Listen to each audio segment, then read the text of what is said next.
Yo los invito a buscar asiento y también a buscar en las Escrituras Romanos capítulo 8.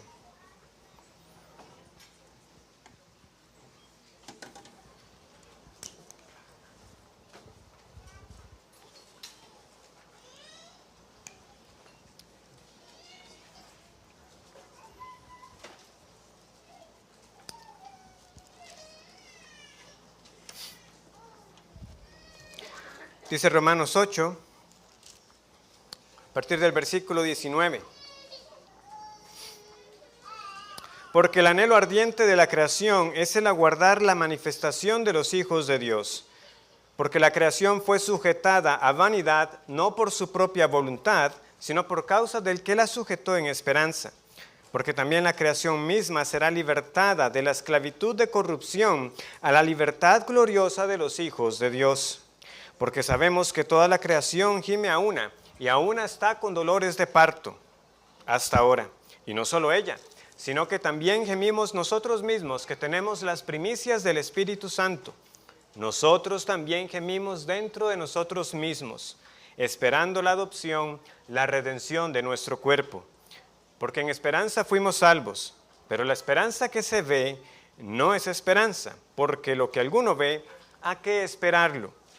Pero si esperamos lo que no vemos, con paciencia lo aguardamos. Y de igual manera, el Espíritu nos ayuda en nuestra debilidad. Pues, ¿qué hemos de pedir como conviene? No lo sabemos. Pero el Espíritu mismo intercede por nosotros con gemidos indecibles. Mas el que escudriña los corazones sabe cuál es la intención del Espíritu. Porque conforme a la voluntad de Dios, intercede por los santos. La carta a los Romanos es una carta que expone el Evangelio, el poderoso mensaje del Evangelio, deberíamos decir, porque no me avergüenzo del Evangelio, dice Pablo, porque es poder de Dios para salvación. Él expone la culpabilidad de todo el género humano, sean gentiles o sean judíos, todos culpables delante de Dios. Y también nos muestra cómo por la fe en Cristo es justificado por la fe todo aquel que cree en Él. Somos declarados justos ante Dios. ¡Qué maravilla! No obstante, no olvidemos que la carta a los romanos no fue escrita como un tratado evangelístico para paganos en Roma o para incrédulos. Es una carta para la iglesia en Roma. Fue para la iglesia. Por lo tanto, ¿qué es el Evangelio? Y sus implicaciones para la vida presente y futura, sus promesas y sus demandas, son el mensaje para el cristiano cada día. Y en particular, cuando llegamos a Romanos 8, nosotros nos encontramos con notas cada vez más excelsas de todo lo que viene con la justificación y sus frutos. No hay condenación para nosotros. Ahora pues, ninguna condenación hay para los que están en Cristo Jesús. Eso es tan solo el inicio del capítulo. Y de ahí en adelante se nos empieza a desgranar frutos y privilegios que en los capítulos anteriores el apóstol mencionaba. Se nos ha dado el Espíritu para que por medio de Él mortifiquemos las obras de la carne. Este mismo Espíritu de adopción es también por el cual clamamos, Abba, Padre. Y porque somos adoptados, somos herederos de Dios. Es increíble todo lo que tenemos cuando consideramos que el Espíritu Santo mora en nosotros. Y sin embargo, como si fuera poco, el capítulo viene y nos dice que el Espíritu Santo son las primicias de Dios. Primicias, primeros frutos, el anticipo de una cosecha aún más rica, que debiera hacernos a nosotros preguntar, si todo esto lo tengo en el Espíritu Santo, ¿cómo será lo que viene? ¿Cómo será? Y es entonces donde se crea en el cristiano este anhelo por la gloria. Sí, tengo el Espíritu Santo, pero todavía estoy en este cuerpo débil. Todavía estoy en este tiempo presente sumido en aflicciones y tribulaciones y pruebas, de las cuales sabemos que nunca seremos libres. Pero como hemos leído, ¿verdad? No solamente gemimos nosotros, hasta la creación misma también, porque ella sabe, ella aguarda, anhela ardientemente y aguarda pacientemente la manifestación gloriosa de los hijos de Dios. Por eso, cuando vemos esta sección y cuando Romanos 8, 19 al 27 nos describe el anhelo por la gloria futura, nosotros notamos, ¿verdad?, que ese gemir y ese anhelo por la gloria se pone con una intensidad tal de que se compara con gemidos de dolores de parto. Como ya les decía, gemía la creación, ¿verdad?, porque ella sabe que nuestra libertad gloriosa será su libertad. En segundo lugar, está nuestro gemido, porque ¿quiénes más, sino los cristianos, deberían estar gimiendo por lo que les espera? Esperando su adopción, la redención de su cuerpo. Pero hay un tercer involucrado, el Espíritu Santo. Pero el Espíritu mismo intercede por nosotros con gemidos indecibles. ¿Qué son estos gemidos del Espíritu? Un conocimiento adecuado de la persona y obra del Espíritu Santo es vital para todo cristiano. Esto no se trata de pentecostales versus bautistas, ustedes no tienen el Espíritu, no. Todo cristiano necesita conocer bien lo que es el Espíritu Santo para el creyente. ¿Por qué? Porque al hacerlo, precisamente vamos a guardarnos de atribuir conductas y situaciones impropias del Espíritu Santo, que eso realmente no es la obra del Espíritu Santo. Como también nos debe prevenir para vivir ignorando su ministerio a favor del cristiano, como si el Espíritu Santo no existiera. Más bien, cuando nosotros vemos lo que tenemos en el Espíritu Santo, eso debería llevarnos a nosotros a adorar más a Dios. Y en particular nos debería llevar más a orar a nuestro Dios, como veremos. Porque cuanto más apreciemos en particular el ministerio de ayuda e intercesión del Espíritu, veremos que no estamos solos en nuestro aguardar con perseverancia. ¿Qué dice nuestra vida de oración sobre nuestro presente? ¿Qué dice nuestra vida de oración acerca del aprecio por la obra del Espíritu Santo y de nuestro deseo por la gloria? Que seamos confrontados con estas preguntas. Los dos versículos centrales para nuestra exposición son los versículos 26 y 27. Y de igual manera el Espíritu nos ayuda en nuestra debilidad. Pues ¿qué hemos de pedir como conviene? No lo sabemos, pero el Espíritu mismo intercede por nosotros con gemidos indecibles. Mas el que escudriña los corazones sabe cuál es la intención del Espíritu, porque conforme a la voluntad de Dios intercede por los santos. Dos puntos muy sencillos para esta tarde. El Espíritu Santo es nuestro ayudador y el Espíritu Santo es nuestro intercesor. Es nuestro ayudador en nuestra debilidad, es nuestro intercesor en la oración. Entonces, el Espíritu Santo nos ayuda en nuestra debilidad, ¿verdad? Es la frase clara que tenemos ahí. Y de igual manera, de manera similar, el Espíritu nos ayuda en nuestra debilidad, pues ¿qué hemos de pedir como conviene? No lo sabemos. Lo primero que hay que reconocer aquí es que somos débiles. Yo sé que no es un punto muy profundo. Sepan que no me tuve que quebrar la cabeza para escribirlo, pero lo podemos pasar por alto. El Espíritu nos ayuda en nuestra debilidad. ¿Qué es el hombre para que tengas de él memoria? Es la pregunta conocida en el Salmo 8, y el Hijo del Hombre para que lo visites. Somos finitos, estamos sujetos al pecado y a la enfermedad. Nos cansamos, nos agotamos. Parecería increíble que tengamos que ser convencidos de que somos débiles, pero la Escritura nos lo tiene que recordar. Dice el Salmo 103, en los versículos 15 y 16, pueden escuchar o buscarlos. Salmo 103, 15 y 16, el hombre como la hierba son sus días, florece como la flor del campo, que pasó el viento por ella y pereció, y su lugar no la conocerá más. Y antes de esto, en ese mismo salmo, se nos dice que Dios tiene compasión de nosotros porque se acuerda que somos polvo. Eso somos, polvo. Como la flor que un día vemos y al día siguiente no está. Y así pasará en nuestras vidas. Un día estamos aquí y ya luego no estaremos más. Finitos, sujetos a la muerte. Hermanos, tenemos que reconocer nuestra flaqueza, porque lo contrario sería dar lugar al orgullo, a la necedad de intentarlo todo en nuestras fuerzas, porque yo puedo. Ese es un mensaje muy popular que va a encontrar eco en algunos que les gusta que se les digan esas cosas.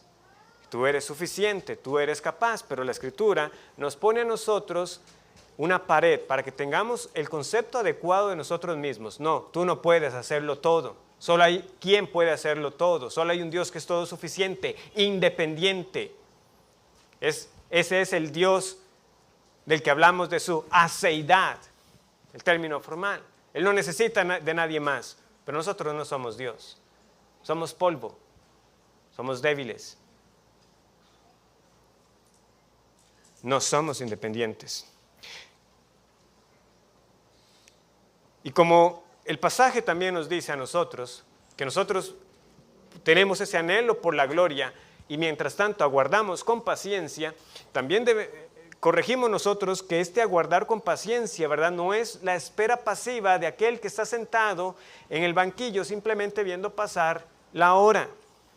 No, es esperar en medio de la lucha contra el pecado y el sufrimiento. Y aquí es entonces donde es relevante reconocer que somos débiles. Porque mientras esperamos ese día glorioso en medio de la lucha contra el pecado, ¿qué es lo que va a suceder? Vamos a flaquear. Como dice un comentarista, la fe y la esperanza se combinan para obrar en el cristiano la paciencia con que aguarda la llegada del tiempo propicio de Dios. Pero aquí viene, pero la fe fluctúa y la esperanza tiende a flaquear con demasiada facilidad cuando la espera se alarga, especialmente en el sufrimiento. Y esto lo sabemos de primera mano. No es lo mismo, ¿verdad, hermanos? Acostarnos una noche, levantarnos al día siguiente y simplemente darnos cuenta de que, wow, ya es otro día, a pasar una noche enfermo y con dolores intensos. Se trata de dormir, se vuelve a despertar y no ha pasado media hora. ¿Cuándo va a terminar esta noche? No es lo mismo 3 horas de viaje, de paseo, que 3 horas en la sala de espera, aguardando por el cirujano y saber cómo estuvo la operación. No, hermanos, esto no es simplemente una reformulación de la famosa respuesta que Einstein le dijo a la secretaria, cuando pregunten qué es la relatividad, dígales esto, ¿verdad? Relatividad es 1 hora conversando con una mujer, es como 1 minuto, y 1 minuto con un carbón caliente en la mano es como 1 hora. El punto para nosotros es que en efecto es muy distinto tener un anhelo por la gloria cuando las cosas parecen estar bien, y otra cosa es, ¿cuándo va a llegar la gloria? Porque yo ya no tengo las fuerzas, Señor, para seguir. Porque reconozco que soy débil. Mi fe está flaqueando. Y aquí se nos está diciendo, no estás solo. Y de igual manera el Espíritu nos ayuda en nuestra debilidad. Pero notemos además, esta debilidad que se destaca no es en un sentido solamente general, es también particular porque se nos dice que hemos de pedir como conviene. No solamente somos débiles en la oración. Ahora, ¿a qué se refiere esta debilidad? En medio de la adversidad. Muy bien, aunque es cierto que como cristianos luchamos por perseverar en la oración y muchos otros pasajes en el Nuevo Testamento nos dicen a nosotros que velad y orad para que no entréis en tentación, orad sin cesar. O sea, es un hecho que a nosotros se nos manda que oremos en todo tiempo y que constantemente estemos orando.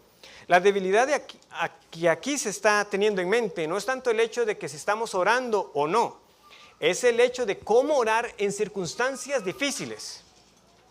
Cómo orar cuando no sé realmente, Señor, qué sería la mejor manera de pedir por esta situación que está sucediendo. Eso es importante tenerlo claro, porque los creyentes sí sabemos que orar en muchas situaciones, de modo general y también específico. O sea, nuestro Señor Jesús nos enseñó a orar. Él nos dijo, ¿verdad? No sean como los fariseos, no sean como los paganos. Los discípulos le preguntaron, Señor, enséñanos a orar. Y ahí tenemos la oración modelo que conocemos como el Padre Nuestro. O sea, nosotros no podemos alegar ignorancia de que nunca sabemos de verdad qué decir en una oración. No, el Señor nos ha enseñado. Ahí tenemos un patrón que debería estar en general en nuestras oraciones. Reconocemos a Dios como el Rey soberano que es y como nuestro Padre. Reconocemos su autoridad, reconocemos su santidad, también reconocemos su provisión. El pan nuestro de cada día, dánoslo hoy. Entonces reconozco que hay un Dios soberano al que puedo acercarme como Padre. Es el que me ha dado todas las cosas. También debería estar presente en nuestras oraciones la confesión de nuestros pecados. Perdónanos nuestras ofensas, como también nosotros perdonamos a quienes nos ofenden. Hay una súplica por protección y liberación. Guárdanos del mal. Hay elementos, ¿verdad?, que deberían estar con frecuencia cuando oramos. También tenemos el ejemplo mismo del apóstol Pablo. Tenemos muchas oraciones que él incluyó en sus cartas, que nos deberían de servir en nuestras oraciones unos por otros.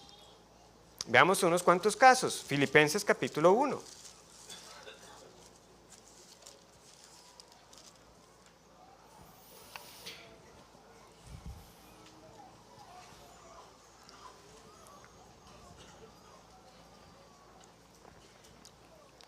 Filipenses 1 del 9 al 11. Y esto pido en oración. Aquí está. Y esto pido en oración. ¿De quién podríamos nosotros aprender a orar? Sino también de un siervo como lo fue Pablo. ¿Qué pedía Pablo? Que vuestro amor abunde aún más y más en ciencia y en todo conocimiento, para que aprobéis lo mejor, a fin de que seáis sinceros e irreprensibles para el día de Cristo, llenos de fruto de justicia, que son por medio de Jesucristo, para gloria y alabanza de Dios. ¿Cuánto, verdad, deberíamos estar pidiendo unos por otros para que abundemos más en conocimiento de nuestro Señor y en frutos para Él? Pero aquí hago una pausa, me contengo, no voy a continuar con la petición. Vamos a Colosenses 1, 9 al 11. Estamos viendo ejemplos de oraciones para que entendamos que hemos de pedir como conviene, no lo sabemos, no es una excusa para decir, es que yo nunca sé qué decir. Colosenses 1, 9 al 11. Por lo cual también nosotros, desde el día que lo oímos, no cesamos de orar por vosotros. Noten aquí, oración constante, en todo tiempo. Y de pedir que seáis llenos del conocimiento de su voluntad en toda sabiduría e inteligencia espiritual, para que andéis digno, como es digno del Señor, agradándole en todo, llevando fruto en toda buena obra y creciendo en el conocimiento de Dios, fortalecidos con todo poder conforme a la potencia de su gloria, para toda paciencia y longanimidad. El domingo pasado, ¿verdad?, fuimos grandemente bendecidos con la exposición de la oración que tenemos en la carta de Efesios, ¿verdad? En el primer capítulo, en el versículo 17, ¿verdad? Yo hago memoria de vosotros en mis oraciones, para que el Dios de nuestro Señor Jesucristo, el Padre de gloria, os dé espíritu de sabiduría y de revelación en el conocimiento de Él, alumbrando los ojos de vuestro entendimiento, para que sepáis cuál es la esperanza a que Él os ha llamado, y cuáles las riquezas de la gloria de su herencia en los santos, y cuál la supereminente grandeza de su poder para con nosotros los que creemos, según la operación del poder de su fuerza. Claramente, rápido, podemos notar patrones también, ¿verdad? Muy frecuentemente, pido por más conocimiento, más entendidos en la voluntad, pido por fruto. Entonces tenemos un patrón.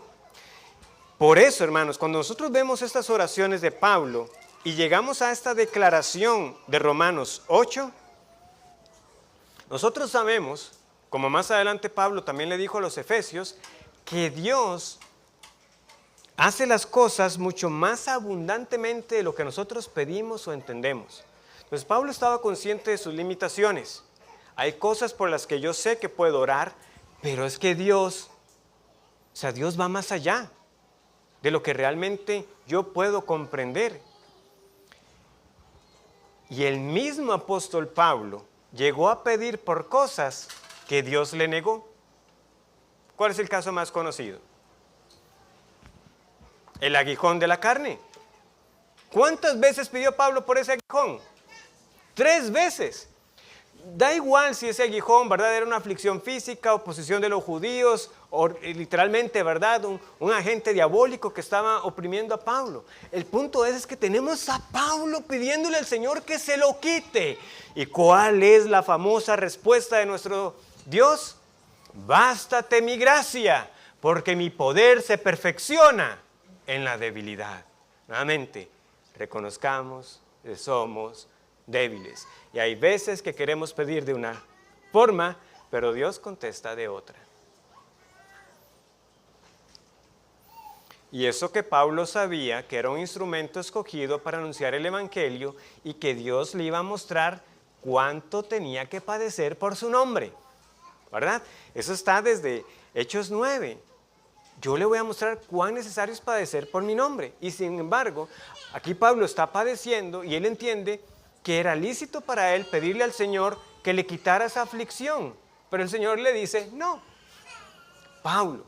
Por eso noten que él se incluye. Pues, ¿qué hemos de pedir? No, ¿qué han de pedir ustedes? Yo siempre sé que orar. No, ¿qué hemos de pedir? ¿Cómo conviene? No lo sabemos. Yo reconozco mis limitaciones. La sabiduría de Dios es infinita. El abanico de opciones que uno pudiera considerar es demasiado alta. Pero para nuestro Dios no hay imprevistos. Y su respuesta puede ser diferente a lo que estamos pidiendo. Sin embargo, el deseo de nosotros, ¿verdad?, es como que por un lado es, yo quiero pedir aquello que Dios va a hacer. Es como no quiero verme pidiendo por algo que va a ser la respuesta contraria. Yo quisiera que mi oración fuera lo más cercana a la voluntad de mi buen Señor. Pero debemos reconocer que hay veces que no sabemos. Vean, de nuevo podemos nosotros considerar que el mismo apóstol Pablo, sabiendo que el Señor le había dicho que tenía que padecer por causa de su nombre, en otros momentos él sí buscó protección o accedió a los ruegos de los hermanos, ¿verdad? Porque en ocasiones los hermanos tenían que decir, Pablo, váyase porque le va a ir mal, o sea, lo van a matar. Y Pablo se iba, o sea, lo bajaban por un canasto, se iba a otra ciudad. Pero en otros momentos Pablo lo tuvo claro, no, aquí el Señor no me está mandando a irme, yo voy. Creo que el caso más evidente lo tenemos en Hechos 21. Vamos a Hechos 21, por favor.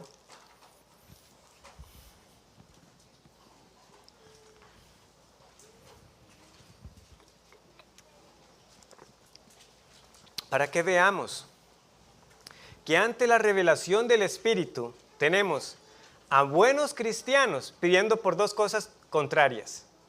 Vean, Hechos 21:4 nos dice a nosotros que y hallados los discípulos, nos quedamos allí 7 días y ellos decían a Pablo, por el Espíritu, que no subiese a Jerusalén.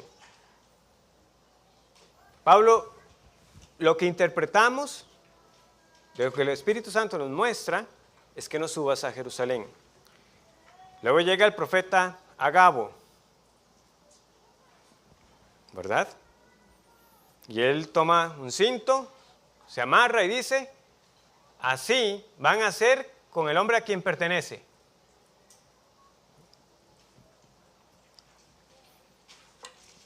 ¿Qué leemos nosotros? En el versículo 12. Después de que escuchan que Agabo, un profeta del Señor, ministerio que estaba activo en ese tiempo, dice, van a arrestarlo. Al oír esto, le rogamos nosotros y los de aquel lugar que no subiese a Jerusalén. Y vean qué respuesta y qué cuadro más conmovedor. Entonces Pablo respondió, ¿qué hacéis llorando y quebrantándome el corazón? Porque yo estoy dispuesto no solo a ser atado, mas aún a morir en Jerusalén por el nombre del Señor Jesús. Y como no le pudimos persuadir, desistimos diciendo, hágase la voluntad del Señor. ¿Qué hemos de pedir como conviene? No lo sabemos. Unos hermanos estaban entendiendo, Pablo, no vayas. Pablo entendió, yo voy. Que se haga la voluntad del Señor. En eso descansaron. Del mismo modo, y en este marco de las aflicciones y pruebas, hermanos, nosotros nos encontramos con frecuencia en dilemas en cuanto a cómo orar. Estoy gravemente enfermo. ¿Cómo pido al Señor? ¿Pido al Señor que me sane? Yo sé que Él tiene el poder para sanarme. O pido al Señor que me dé las fuerzas para glorificarle hasta el día que me llame a su presencia. Especialmente con padecimientos crónicos o diagnósticos en fase terminal. En el día de la persecución, si ésta llegara, ¿qué hago? ¿Permanezco o como cabeza de hogar llevo a mi familia a un lugar más seguro? Parecen dos opciones lícitas. ¿Qué le voy a pedir al Señor? ¿Cuál será su respuesta? Nos debatimos entre alternativas válidas, pero nuestro sentir se inclina por una, sabiendo que bien pudiera ser la voluntad de Dios la otra.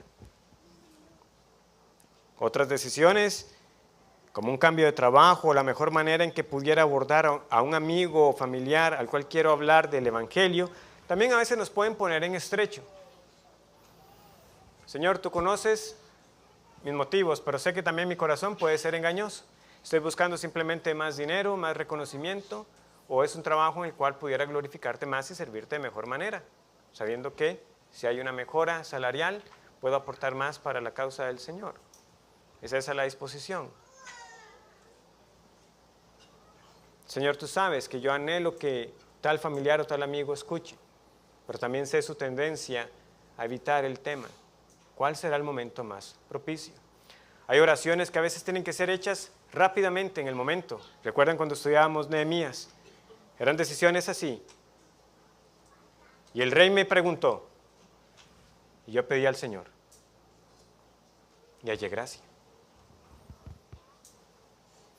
¿Cómo pido por tantas situaciones mientras todavía estoy aquí? ¿Cómo puedo glorificar a Dios más? Ese debe ser el dilema para los que amamos al Señor. Yo me debato entre alternativas válidas, viables, sabiendo que la voluntad del Señor, secreta, es precisamente llamada así porque no la puedo conocer. Pero la buena noticia es que no estamos solos. El Espíritu es nuestro ayudador. Somos débiles, pero tenemos al Dios fuerte morando en nosotros. De hecho, este es un nombre divino, el ayudador.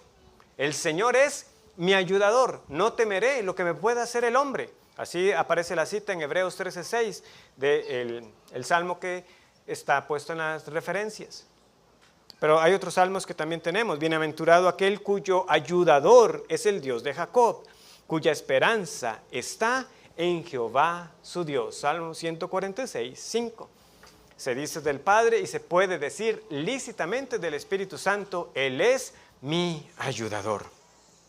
Entonces, consideremos esto también. Cuando se nos dice que tenemos en el Espíritu Santo el sello de nuestra adopción, que Él es las arras de nuestra herencia. Hermanos, esto no es simplemente como una estampa que se pone en un papel, que no hace nada más. O sea, autentica el documento, pero no hace nada más. No, hermanos, el Espíritu Santo no es un sello pasivo en nuestra vida. Es el ayudador. Activamente está haciendo algo por nosotros. Y ya eso deberíamos saberlo por lo que se ha dicho en Romanos capítulo 8. ¿Quién es el que nos ayuda en la mortificación contra el pecado? El Espíritu. Si por el Espíritu hacéis morir las obras de la carne, viviréis.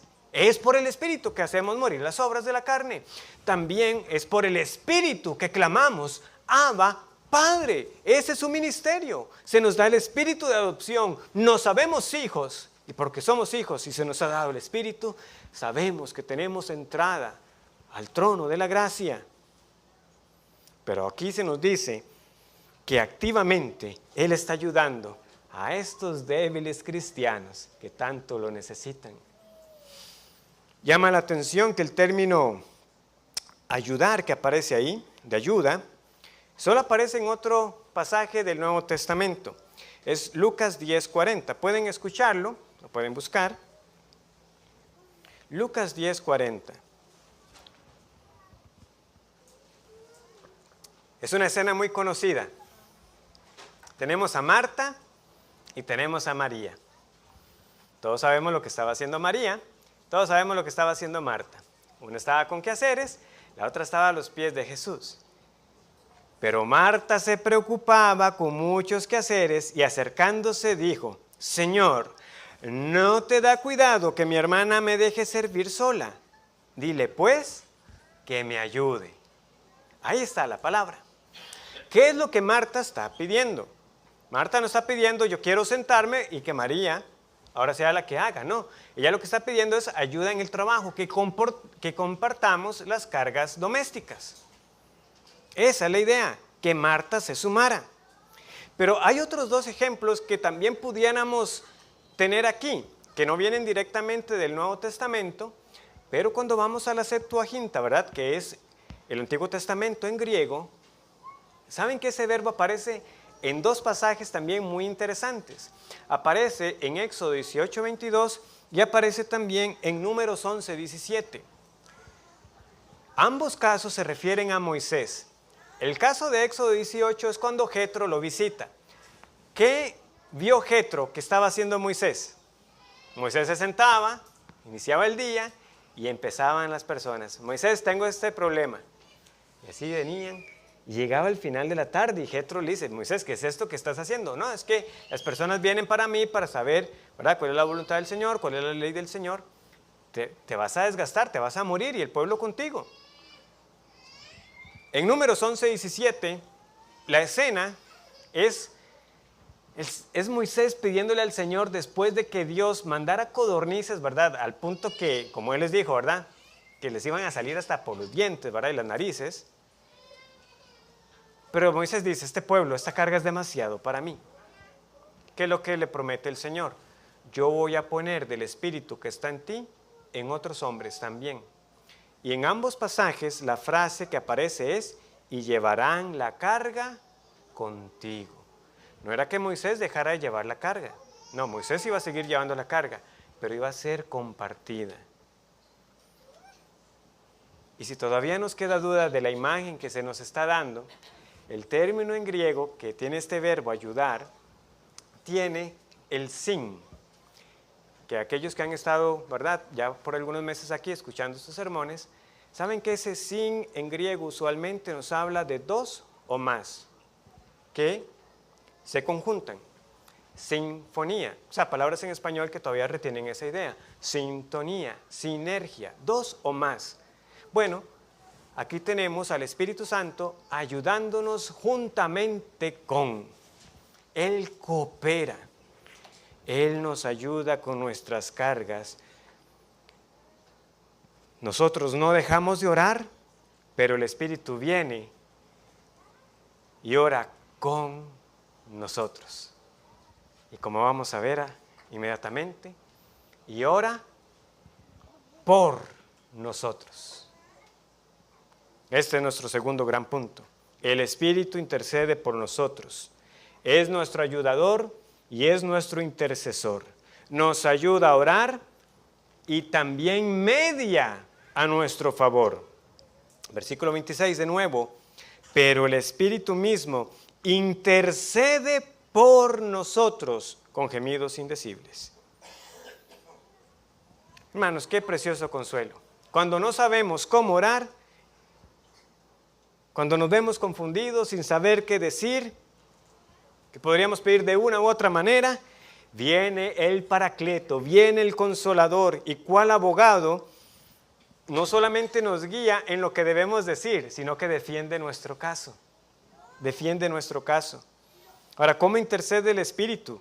Bueno, primeramente se nos dice que Él intercede con gemidos indecibles, y en segundo lugar se nos va a decir que Él intercede siempre conforme a la voluntad de Dios. Ahora, finalmente, ¿qué son estos gemidos indecibles? Trae su debate, ¿verdad? Lo primero que sí podemos descartar es que se trate de algo como hablar en lenguas, risa santa, u otros fenómenos, por no decir excesos, que impropiamente se dicen que son por la unción o llenura del Espíritu Santo. Porque de algo estamos seguros, estos gemidos son indecibles, literalmente no se pueden expresar con palabras. O sea, el punto aquí no es algo que es audible a nuestros sentidos físicos. Lo que sea que está pasando está más allá de la comprensión humana. Entonces no tiene una manifestación física, son indecibles en ese sentido. Entonces, ya podemos estar seguros que cuando las personas quieren atribuir tales conductas diciendo que están siendo llenos por el Espíritu Santo, que están teniendo una oración que ni se entiende que esa es una oración en el Espíritu Santo, no, esa no es la oración en el Espíritu Santo, ni es la intercesión que Él hace por los santos. Es algo que sucede en la Trinidad. Ahora, otros abordan la pregunta diciendo, bueno, quizás nos estamos haciendo mucho problema diciendo que son gemidos del Espíritu, pero si realmente hacemos la pregunta, ¿quién gime? ¿El Espíritu o nosotros? Ellos van a decir, no es el Espíritu el que gime, somos nosotros movidos por el Espíritu. Entonces así resuelven el problema. El Espíritu no gime, somos nosotros pero movidos por el Espíritu. Ahora, la respuesta tiene mucho sentido, es realmente persuasiva porque van a apelar al mismo capítulo 8 y nos van a decir, es como nuestro clamor, Abba Padre. ¿Quién clama? ¿El Espíritu o nosotros? Nosotros, ¿verdad? Es muy evidente que los que dicen Abba Padre somos nosotros, pero movidos por el Espíritu de adopción. Entonces ellos van a decir, lo mismo tenemos aquí. Es el Espíritu que produce este clamor. Es una alternativa, pero yo considero, junto con otros hombres del Señor, que sería redundante de Pablo volver al gemido de los cristianos cuando ya nos habló de ellos unos versículos antes. O sea, la distribución del pasaje y el lenguaje está claramente marcando, como les decía, tres involucrados: la creación, los creyentes y el Espíritu. Y el lenguaje es muy directo. El Espíritu intercede por nosotros. Y más adelante va a decir que el que escudriña los corazones sabe cuál es la intención del Espíritu, porque conforme a la voluntad de Dios intercede por los santos. O sea, esto lo hace es el Espíritu. Entonces, esto nos muestra a un espíritu activo a nuestro lado, gimiendo. Y por supuesto, cuando digo algo como esto, queremos tener cuidado. Si antes dijimos que este clamor es como dolores de parto, respecto al espíritu, tampoco queremos atribuirle a él una figura impropia, como si el espíritu estuviera gritando de dolor, como quien quiere ayudar a alguien más, pero tampoco sabe qué hacer, y simplemente lo único que acata es gritar como auxilio, ayúdenle, y que es incapaz. Ese no es la intercesión del Espíritu Santo. No son gemidos indecibles en ese sentido.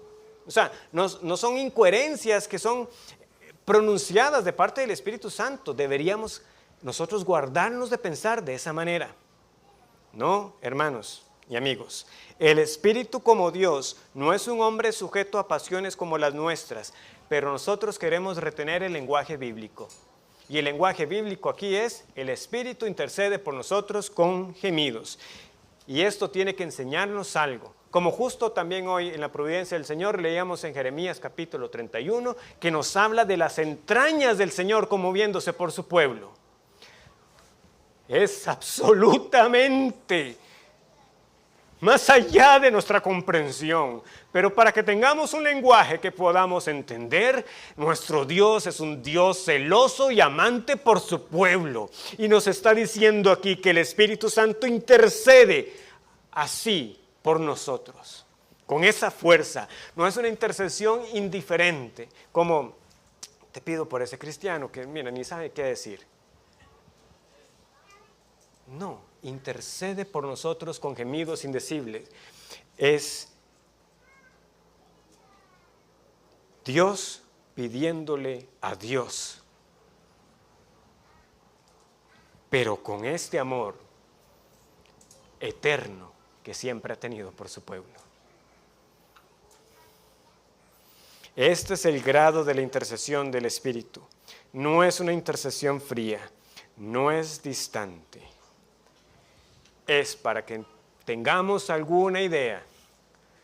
Alguien que pide con gemidos que no nos está permitido escuchar.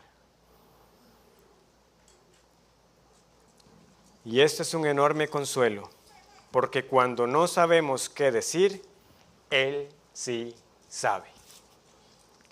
El Espíritu siempre intercede conforme a la voluntad de Dios. Hermanos, qué consuelo, versículo 27.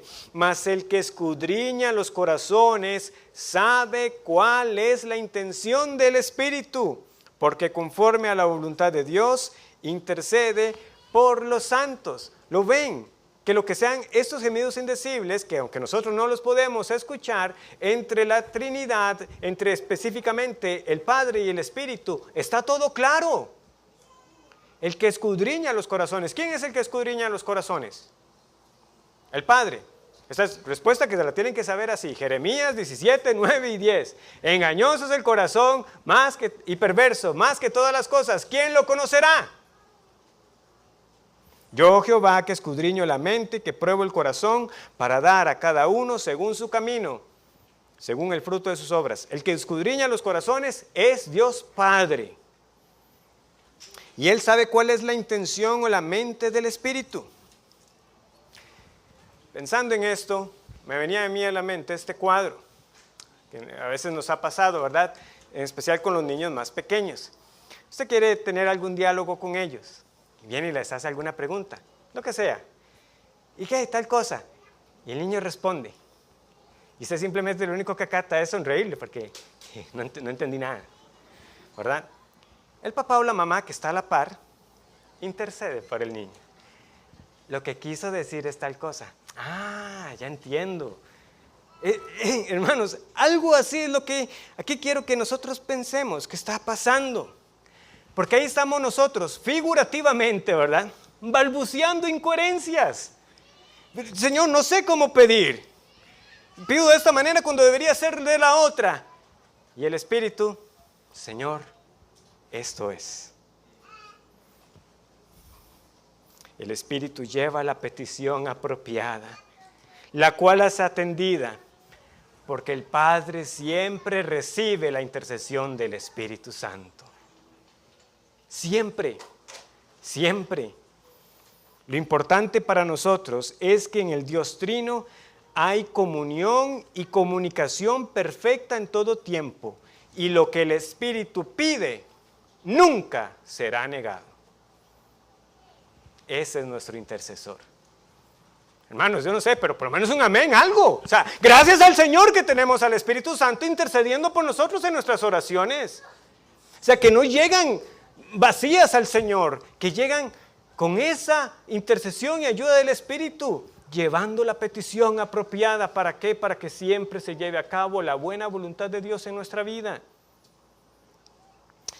Finalmente, quiero que consideremos esto. ¿Por quién intercede el Espíritu? Podemos decir que es por los creyentes. Podemos decir que son por los hijos de Dios, ¿verdad? Porque la adopción ha tomado un énfasis en el pasaje.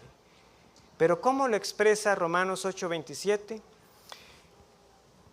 Porque conforme a la voluntad de Dios, intercede por los santos. Vamos un momento a Romanos capítulo 1.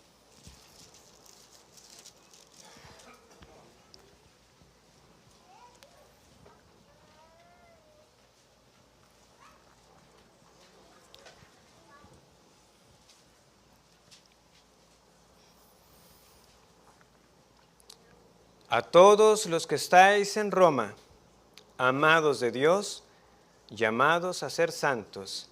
Gracia y paz a vosotros de Dios nuestro Padre y del Señor Jesucristo. Desde Romanos 1:7 hasta ahora en Romanos 8:27 se nos vuelve a llamar santos. Ahora, puede que haya una diferencia, puede que no la haya, ¿verdad? Como lo tenemos en Reina Valera, como lo vimos en su momento, ahí dice que somos llamados a ser santos. Una traducción viable pudiera ser fácilmente, simplemente, llamados santos. Es decir, eso es lo que ustedes son. Ahora, Romanos 8:27 lo hace bien claro. Nosotros somos santos.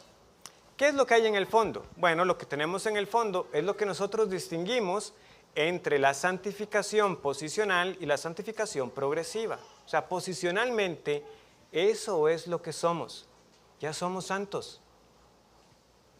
Ya hemos sido apartados por el Señor. Ya somos parte de su pueblo. Ya somos parte de la familia celestial. Esa es una condición invariable y no se altera en grado. Somos santos de Dios. Mas por Él estáis vosotros en Cristo Jesús, el cual nos ha sido hecho por Dios sabiduría, justificación, santificación y redención. 1 Corintios 1:30 o 1 Pedro 2:9. Mas vosotros sois linaje escogido, real sacerdocio y ¿qué más? Nación santa, pueblo adquirido por Dios para que anunciéis las virtudes de aquel que os llamó de las tinieblas a su luz admirable. O sea, ya somos santos. Cuando hablamos de la santificación progresiva, hablamos de esa responsabilidad, de ese deber y de crecer en piedad, lo cual puede variar, obviamente, de grado en grado entre creyentes y aún en el mismo creyente a lo largo de su vida. Pero de algo estamos seguros, los que son santos están llamados a vivir en santidad. Pero recordemos esto una y otra vez. Hermanos, santos no son los que han sido canonizados por una institución. Tampoco son santos solamente los apóstoles, ni los nombres que aparecen en Hebreos 11, ni los autores que el Espíritu Santo inspiró para que tengamos las Escrituras.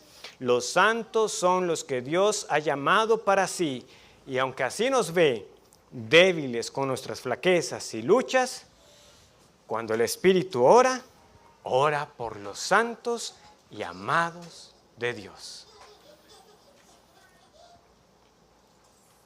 ¿Cómo podemos aplicar este pasaje? Yo creo que realmente casi que se resume en una gran aplicación, y es esta. Oremos y oremos. Las razones que el Señor nos da en su palabra, que más bien en la mente inmadura, que en la mente incrédula pudieran ser excusas para que no oremos, son más bien las justificaciones que la palabra nos da para que lo hagamos, para que sepamos que tampoco es una actividad indiferente. Mencionaba al Señor Jesús que Él nos enseñó a orar, para que no fuéramos como los fariseos, que lo hacían en público, ni como los gentiles en sus vanas repeticiones. ¿Por qué? O sea, ahora lo que quiero que notemos es el por qué. ¿Por qué el Señor nos dice que nuestras oraciones tienen que ser diferentes y cuando nos enseña a orar nos recuerda lo siguiente? Porque vuestro Padre sabe de qué cosas tenéis necesidad antes que vosotros le pidáis. O sea, lo que pudiera parecer la razón más clara para no orar, pero ¿por qué voy a orar si Dios ya lo sabe? Es la razón que Cristo da. Oren porque su Padre sabe de qué tienen necesidad. Oren a aquel que no necesita ser informado. Oren a aquel que los conoce mejor que ustedes mismos. Oren. Cierra la puerta, dice el Señor, y ora, porque es soberano, porque tu Padre es omnipotente. Hace sentido que le pidamos, porque más bien, ¿qué sentido tendría orar a un Dios que no tiene el poder para llevar a cabo sus propósitos y que constantemente tiene que estar siendo informado de lo que pasa en mi vida y de lo que necesito? Del mismo modo, la intercesión del Espíritu conforme a la voluntad de Dios no es para que no oremos, es para que oremos. De nuevo, El pasaje jamás está diciendo, como el Espíritu Santo intercede, ¡ay, qué bien! El Espíritu no solamente ora conmigo, ora por mí, entonces ya no tengo que orar. No, respuesta incorrecta. El Espíritu ora con los que oran. Eso es lo que se nos está diciendo aquí. O sea, Él nos ayuda en nuestra debilidad cuando no sabemos pedir como conviene, pero se está pidiendo. O sea, ore precisamente porque el Espíritu le ayuda. Ore porque precisamente el Espíritu intercede por usted. Esa es la razón. El Espíritu intercede y ora con los que oran, nos ayuda en nuestra debilidad, pero no consiente nuestra irresponsabilidad. Es un aliciente para nosotros saber que la oración es un ejercicio real de nuestra fe y que fomenta la humildad y la dependencia en nuestro Señor.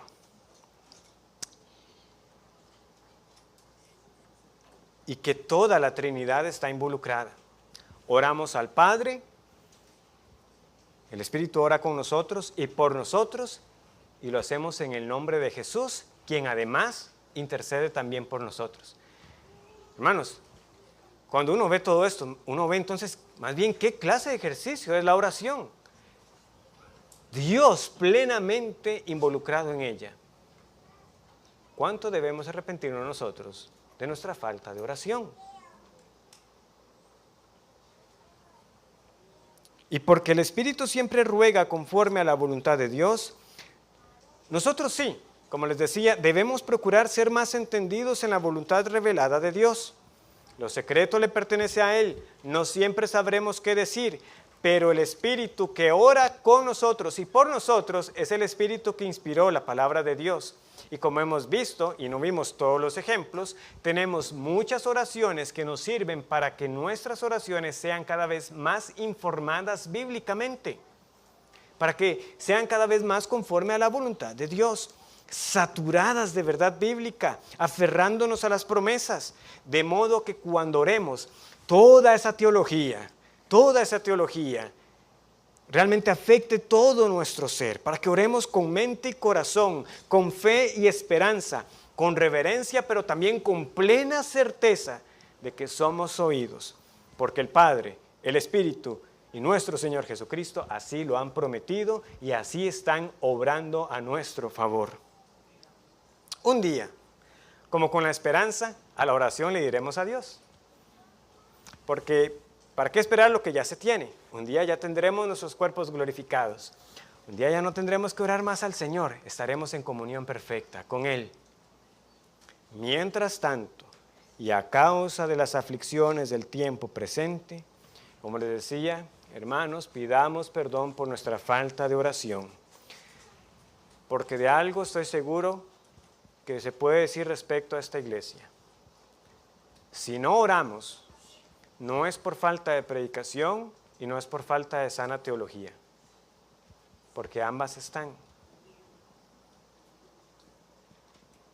Y hemos de ser nosotros los que proclamamos la soberanía absoluta de Dios, los que proclamamos la seguridad de la salvación que ha sido garantizada por ese sello que tenemos con el Espíritu Santo de adopción, y aquellos que decimos que solo hay un mediador entre Dios y los hombres, los que con constancia nos acercamos al trono de la gracia, sabiendo que Dios siempre hará su buena voluntad.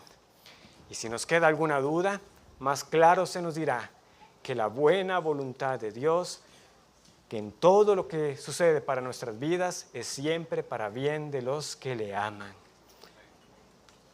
Pero ese verso lo veremos después. Oremos. Gracias, nuestro buen Señor. Gracias porque nos has dado la oración. Gracias porque nos has dado el Espíritu Santo para ayudarnos en la oración y para orar por nosotros. ¿Cuántas oraciones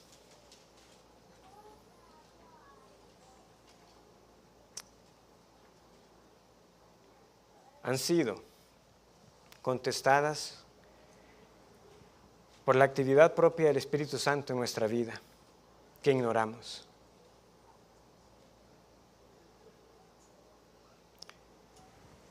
Señor, que sigamos reconociendo cuán finitos somos para entender todas las cosas.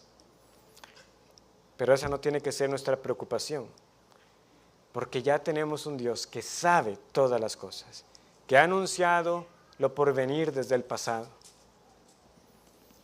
Tú obras para nuestro bien. El Espíritu Santo intercede por nosotros. Cristo intercede por nosotros. De nuevo, Dios por nosotros. ¿Y quiénes somos nosotros para ser receptores de favores tan grandes? Que esto cultive en nosotros agradecimiento y un fervor y aprecio por la oración. Que veamos una mayor atención y diligencia en nuestras oraciones en privado, en nuestras oraciones como familia, en nuestras oraciones que son convocadas públicamente entre semana y también, como queremos hacer, Señor, en algunos domingos de este año, para que no haya excusa. ¿Qué oportunidades tenemos para presentarnos a ti frecuentemente? Para que tu pueblo clame a ti y que oremos con fervor y con fe de que tú nos escucharás a pesar de nuestras debilidades. Gracias sean dadas. En Jesucristo lo pedimos. Amén.